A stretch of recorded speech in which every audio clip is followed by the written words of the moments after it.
सो दोस्तों, एक और नया दिन और मैं बलजीत परमार हाजिर हूँ एक नई कहानी, एक नया किस्सा लेकर। 2 दिन पहले एक बहुत बड़ा बयान एक शख्स का आया, जिस शख्स ने अपने पुराने कुछ गुनाहों को छिपाने के लिए धर्म का सहारा लेने की कोशिश की है। ये एक बहुत बड़ी डेवलपमेंट है। पंजाब को दोबारा आज के 40 साल पुराने माहौल में लेके जाने की एक कोशिश शायद फिर से हो रही है। मेरा इशारा है 2 दिन पहले रिलीज़ की गई गोल्डी बराड़ की तरफ से वो वीडियो जिसमें उसने सिद्धू मूसेवाला को मारने को पुरजोर तरीके से डिफेंड किया है।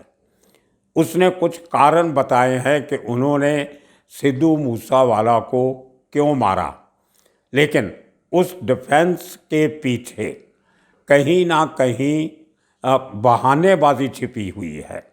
कुछ ऐसे तर्क गोल्डी बराड़ ने दिए हैं जिनका आज के संदर्भ में कोई माना नहीं है, लेकिन इसके पीछे बहुत गहरी साजिश है। उन्होंने कुछ ऐसे लोगों के नाम भी लिए हैं जिन लोगों ने उनके इस किस्म के कामों की नखेदी की थी, जिन्होंने कहा था कि ये इस किस्म के कारनामे पंजाब के माहौल को ख़राब करने की कोशिश है। लेकिन उन्होंने उस शख्स से कहा कि वो उनकी खिलाफ ऐसी बातें ना करें। मेरा इशारा रणजीत सिंह कुक्की गिल की तरफ है। कुक्की गिल अपने ज़माने में खाड़कू लहर से जुड़े रहे हैं। हरजिंदर सिंह जिंदा, सुक्खा, निम्मा, इनके साथ काफ़ी वारदातों में साथ में रहे। जेल भुगती, ललित माखन के मर्डर में, कुछ और केसेस में अमेरिका में भी जेल काटी, हिंदुस्तान में जेल काटी और आखिर सब सज़ा पूरी करने के बाद अपनी एक नई ज़िंदगी जी रहे हैं। मैं उनकी काफ़ी बातों से सहमत हूँ। हो सकता है कुछ बातों पे तो फर्कात भी हों। आज मेरी सुबह उनसे लंबी चौड़ी बात हुई कुक्की गिल के साथ। उन्होंने भी कुछ बातें ऐसी बताई जिन बातों को मैं पहले से ही आपके साथ शेयर कर चुका हूँ कई बार, और एक बार फिर करना चाहता था। आज पंजाब का माहौल उतना सही नहीं है जितना होना चाहिए था। 1984 के बाद जिन हालात से पंजाब गुजरा, उसमें एक बार फिर हमें 1947 की जो डिवीज़न हुई थी कंट्री की, उसकी याद आती थी। बहुत सारे हमारे नौजवान विदेशों में चले गए, बहुत सी फैमिलियां पंजाब छोड़ के परदेश चली गई, बहुत से लोगों के घर उजड़ गए और अभी भी उजड़ रहे हैं। मुझे लगता है कि एक बार वो दौर था जिसको भूला तो नहीं जा सकता, लेकिन उससे कुछ सबक सीखे जा सकते थे। लेकिन आज के दिन में मुझे लगता है कि फिर से पंजाब के दुश्मन, एक तरफ से हिंदुस्तान के दुश्मन, क्योंकि अगर पंजाब अशांत है तो देश भी अशांत रहेगा। पंजाबियों का हर तरफ बोलबाला है, और जब कहीं पंजाब अशांत होता है तो उसका फ़र्क पूरे हिंदुस्तान पे नहीं, पूरी दुनिया पे पड़ता है, और उसका पहले हमने ऐसे खमियाजे भुगते हैं। 1984 में सिखों का नुकसान हुआ, ह्यूमन राइट्स की वायलेशन हुई, कत्लेआम हुआ, नस्लकुशी की कोशिश हुई, और पूरी दुनिया भर में सिखों के हक में एक आवाज़ उठ रही थी कि सिखों के खिलाफ जो हिंदुस्तान में हुआ वो सही नहीं हुआ। एक दुनिया भर के लोगों को एक हमदर्दी थी सिखों के प्रति, एक उनका नज़रिया जो था वो एक विक्टिम का था। वो सिखों की तकलीफ़ समझते थे, और उससे चलते हुए आधे यूरोप के देशों ने बहुत बड़ी गिनती में सिख लोगों को पॉलिटिकल असाइलम दिया, उनको अपने देशों में रहने की इजाज़त दी, जहां उन हज़ारों लोगों ने अपनी एक नई ज़िंदगी शुरू की। लेकिन जब हमारी एजेंसी, देश की एजेंसीज कुछ ऐसी हैं जो नहीं चाहती कि देश में अमन व अमान रहे, पंजाब में सुख शांति रहे, पंजाब तरक्की करे, तो वो कुछ ऐसे तौर तरीके अपनाते हैं बड़े तरीके से कि इस कौम को, एक सिख को नहीं, दो सिख को नहीं, पूरी कौम को बदनाम करने की एक साजिश रची जाती है। और उसी साजिश के तहत बहुत से ऐसे कारनामे करवा दिए जाते हैं कि पूरी कौम को बदनाम करने की कोशिश एक बार फिर शुरू हो जाती। ऐसा एक बार नहीं, हिंदुस्तान में बहुत बार हो चुका है। बहुत सी ऐसी वारदातें हुई हैं। अभी रिसेंटली किसान आंदोलन में सिखों को टेररिस्ट कहने तक की बात चली गई।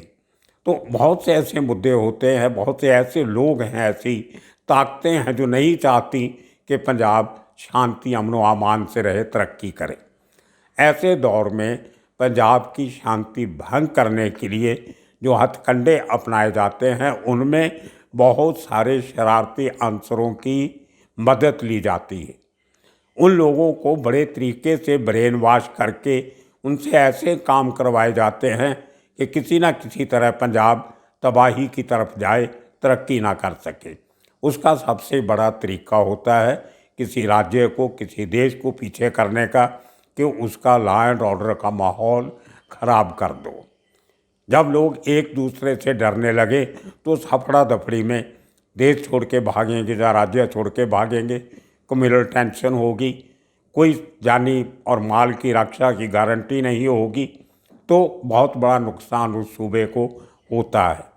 उसके लिए इतने बड़े बड़े कारनामे करने पड़ते हैं। और मैं समझता हूँ कि सिद्धू मूसेवाला का मर्डर उसी कड़ी का एक हिस्सा है। वो ताकतें नहीं चाहती कि पंजाब में शांति रहे और हर कोशिश ये की जाती है कि इस शांति को भंग किया जाए। उसी तरह कुकी गिल ने एक बयान दे दिया कि पंजाब के बाहर से आके गैंगस्टर पंजाब का माहौल ख़राब कर रहे हैं। उसने नाम नहीं लिए किसी के, लेकिन पिछले कुछ दिनों की हरकतों से हमने देखा कि बहुत सारे लोग जो वाकई ही पंजाब के बाहर से हैं, वो पंजाब के गैंगस्टर के साथ हाथ मिला के यहाँ पे कारनामे कर रहे हैं। फिरौतियाँ वसूली जा रही हैं, लोगों के मर्डर किए जा रहे हैं, आपस में गैंग वार की जा रही है, कबड्डी प्लेयरों को मारा जाता है, यंग पॉलिटिशियंस को मारा जाता है, और इतने हाई प्रोफाइल मर्डर किए जाते हैं दिन दिहाड़े एक दहशत का माहौल बनाने के लिए। उसी कड़ी में सिद्धू मूसेवाला का ये मर्डर हुआ, किया गया, करवाया गया, और उसकी जिम्मेदारी गोल्डी बराड़ ने सबसे पहले ली, जो लॉरेंस बिश्नोई के साथ काम करता है।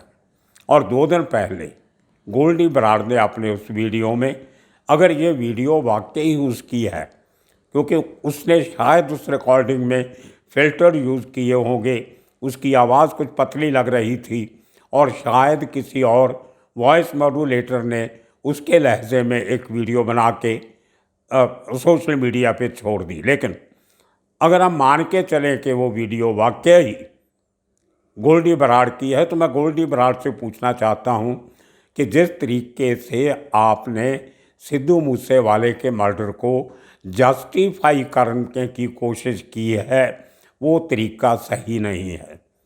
आप कहते हो कि आपकी दुश्मनी थी, आप कहते हो कि मूसेवाला अपने गानों में आपके खिलाफ बोलता था, आप कहते हो कि मूसेवाला आपको भड़काता था, उसकी हरकतें सही नहीं थी, आपके दुश्मनों के साथ उठता बैठता था, वो पर्सनल दुश्मनी आपकी। आप कहते हो हमने उसको मारा, अब मानते हो कि आपने मर्डर किया, करवाया। आप ये भी मानते हो आपको उसने 2 करोड़ रुपए की देने की ऑफ़र की थी कि उसकी जान को बख्श दिया जाए, लेकिन आपने 2 करोड़ नहीं लिया और उसको मार दिया। लेकिन आपका ये कहना, ये सफाई देना कि सिद्धू मूसेवाला एंटी सिख था, वो सिखों के हितों के खिलाफ काम करता था, इसलिए हमने उसको मारा है। आप एक गैंगस्टर से खाड़कू कहलाने की तरफ जा रहे हो। आप अब ये चाहते हो कि लोग आपको खाड़कू माने, आपको सिख जो उग्रवादी है, रेडिकल्स हैं, वो माना जाए। तो आप अपने क्रिमिनल एक्ट्स को धर्म का चोगा पहनाने की कोशिश कर रहे हो। मेरे भाई गोल्डी बराड़, ये बात सही नहीं है। धर्म का दुरुपयोग मत करो। अगर आप सिख धर्म को मानते हो, आप मुझे बताइए कहाँ गुरु ग्रंथ साहब में लिखा है कि आप किसी का मर्डर कीजिए और बाद में बोल दो मैंने तो धर्म के लिए किया। सिद्धू मूसेवाला कांग्रेस के साथ मिला हुआ था। कांग्रेस ने 1984 में सिखों को मारा था, इसलिए हमने सिद्धू मूसेवाले को मार दिया। ये कहाँ का तर्क है? 84 में जब सिखों के साथ ये दहशतगर्दी हुई, तभी तो सिद्धू मूसेवाला पैदा भी नहीं हुआ था। उसके बाद कांग्रेस की 2-4 सरकारें भी बन गई, सिद्धू मूसेवाला तब भी पैदा नहीं हुआ था। तो उस समय उन कांग्रेसियों को पंजाब में हुकूमत किसने करने दी? आपके बड़े भाइयों ने, जब मेरे बड़े भाइयों ने करने दी होगी। सिद्धू मूसेवाला का उसमें कोई कसूर नहीं है, वो तो पैदा भी नहीं हुआ था। कांग्रेस टिकट से इलेक्शन लड़ने का मतलब ये नहीं कि आप सिखों के खिलाफ हो गए, आप सिख धर्म के खिलाफ हो गए। आपके भी बहुत सारे दोस्तों ने कांग्रेस में हिस्सा लिया होगा, आपके घर के आधे लोगों ने कांग्रेस को वोट डाली होगी, आपके 50 कांग्रेस पार्टी में दोस्त होंगे जिनके साथ आपने बैठ के खाया पिया होगा। फिर आपका ये कहना कि सिद्धू मूसेवाला जो था वो पुलिस वालों के साथ बैठ के दारू पीता था, उनके साथ डांस करता था। अब वो एक प्रोफेशनल कलाकार है, पुलिस वाले से कौन नहीं डरता? क्या आपके समय पे लॉरेंस बिश्नोई जब रोपड़ जेल में था, क्या वहाँ पे गाना बजाना नहीं हुआ था? क्योंकि पुलिस वालों ने आपको कहा था करो, आपने किया। तो पुलिस वालों से डर के, जब पुलिस वालों से दोस्ती से अगर कोई आदमी अपना वो काम करता है जो उसका पेशा है, सिद्धू मूसेवाले का काम ही गाना बजाना था, वो म्यूज़िक इंडस्ट्री का आदमी था, तो उसने क्या बुरा किया? और अगर उन लोगों ने, उन पुलिस वालों ने जिसका उमरान अंगल का आपने नाम लिया है, अगर उमरान अंगल ने सिख धर्म के खिलाफ कुछ काम किया है तो आप उसका बदला उमरान अंगल से लो। सिद्धू मूसेवाले से दुश्मनी क्या थी?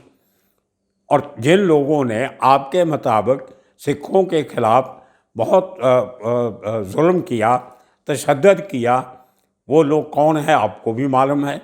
आप उनसे तो टक्कर लेते नहीं, उनके साथ लड़ने की आप में ताकत नहीं, आप में हिम्मत नहीं, इसलिए आपको सॉफ्ट टारगेट चाहिए। फिर आप बोलते हो कि हम गरीब लोगों से फरौती नहीं मांगते, हम तो बहुत बड़े अरबोपति करोड़पति से फरौती मांगते हैं, जिन्होंने करोड़ों रुपया लोगों का लूट के बैंकों में रखा हुआ है, हम उनसे फरौती लेते हैं। आप ओपनली अपना एक गुनाह फरौती का कबूल करते हो। आप मुझे बताइए कौन से ग्रंथ में लिखा है कि अमीरों से फरौती मांगो? एक तरफ आप धर्म की बात करते हो, दूसरी तरफ आप सब कुछ काम वो कर रहे हो जो धर्म के खिलाफ जाते हैं। अगर आपके दिल में सिख धर्म का प्यार है, इज्जत है, आप सिख धर्म के अनुयायी हो, आप सिख हो, तो आप पंजाब में आइए, पंजाब के सिखों की बात कीजिए, सिखों के हक की मूवमेंट खड़ी कीजिए, लड़िए। परदेश में बैठ के, विदेश में बैठ के ऐसी बातें करना बहुत आसान होता है। आप जब यहाँ से, तो आपका कहना है आपकी नहीं चली यहाँ से, आपको मजबूरी से देश छोड़ के भागना पड़ा। तो अगर आपने मजबूरी से देश छोड़ा, वो आपकी कमज़ोरी है। 3 करोड़ लोग पंजाब में रहते हैं, वो तो देश छोड़ के भागे नहीं। गोल्डी भाई का जो ये पूरा बयान है, रिकॉर्डेड बयान जो दिया है, वो कहीं ना कहीं एक असमंजस की हालत में दिया गया लगता है।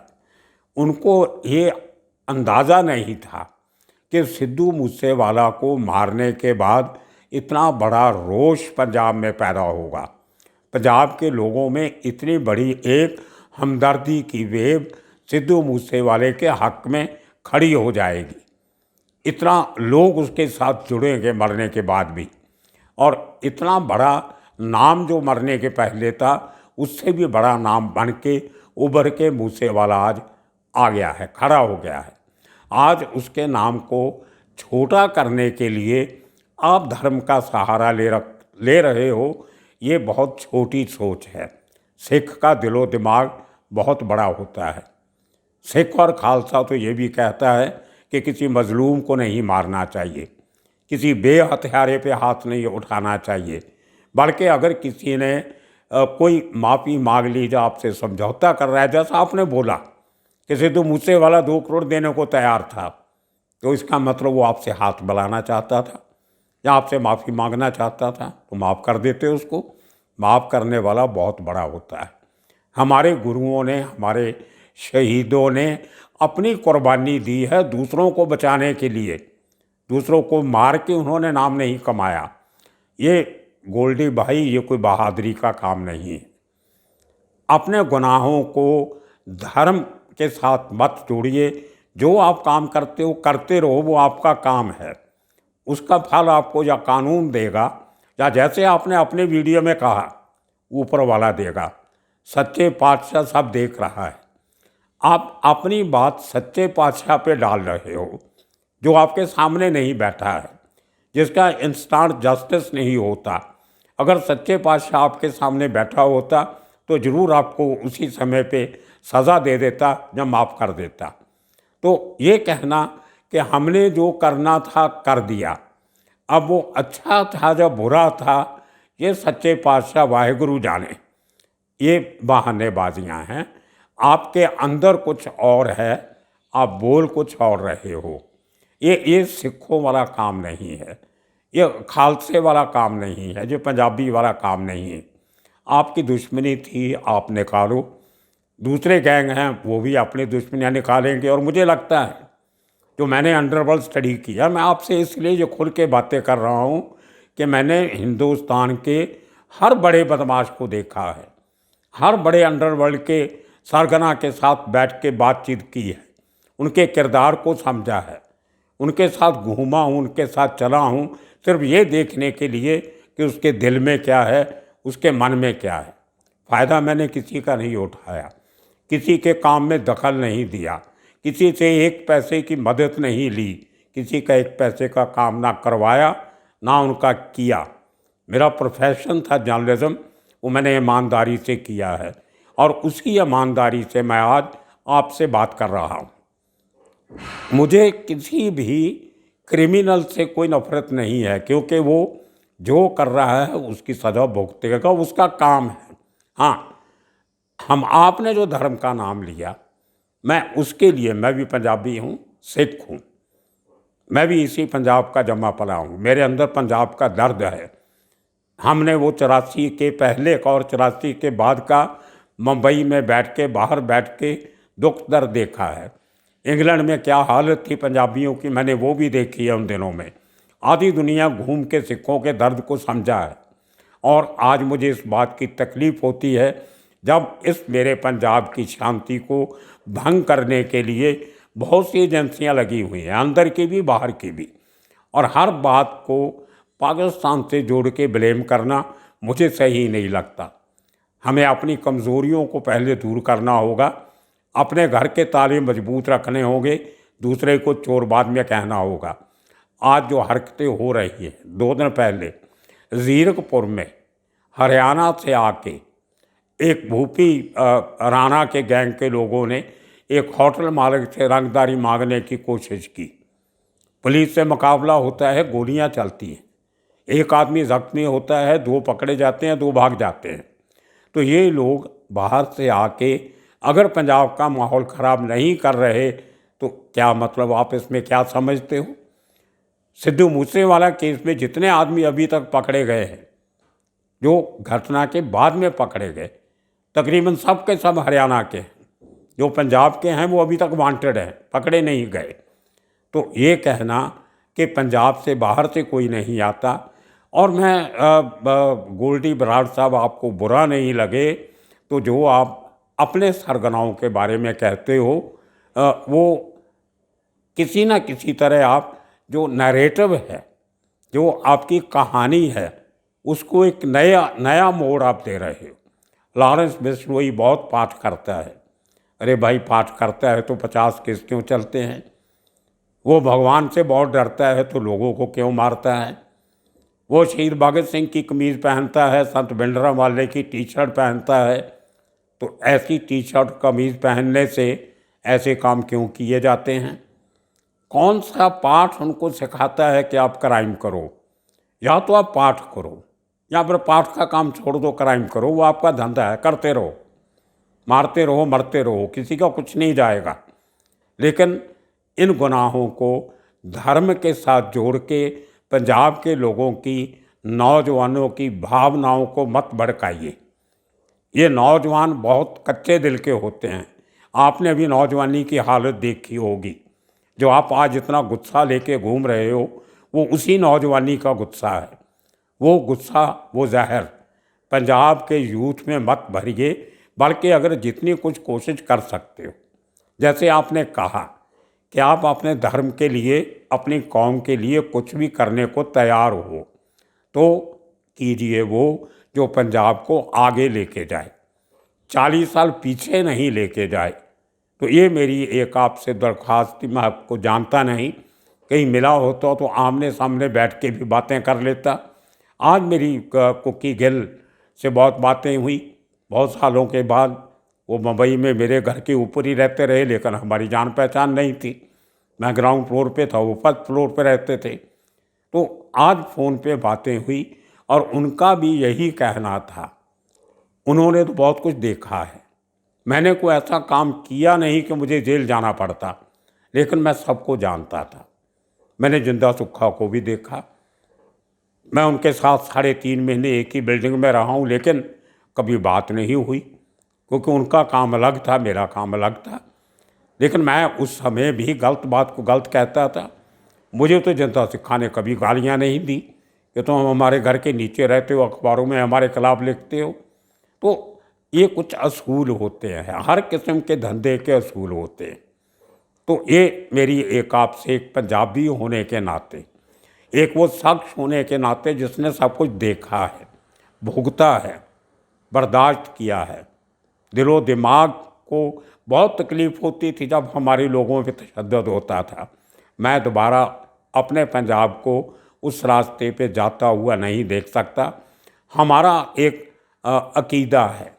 आज जिस शख्स के पीछे लग के आप लोग ऐसी बातें करते हो, उसी शख्स ने कल लोकसभा में हिंदुस्तान के संविधान की कसम खाई है। अपनी 3.5 फुट की श्री साहब जो 35 साल से उठा के घूमता था, वो शख्स आज वो उसको बाहर छोड़ के पार्लियामेंट के अंदर बैठा भाषणबाजी करेगा।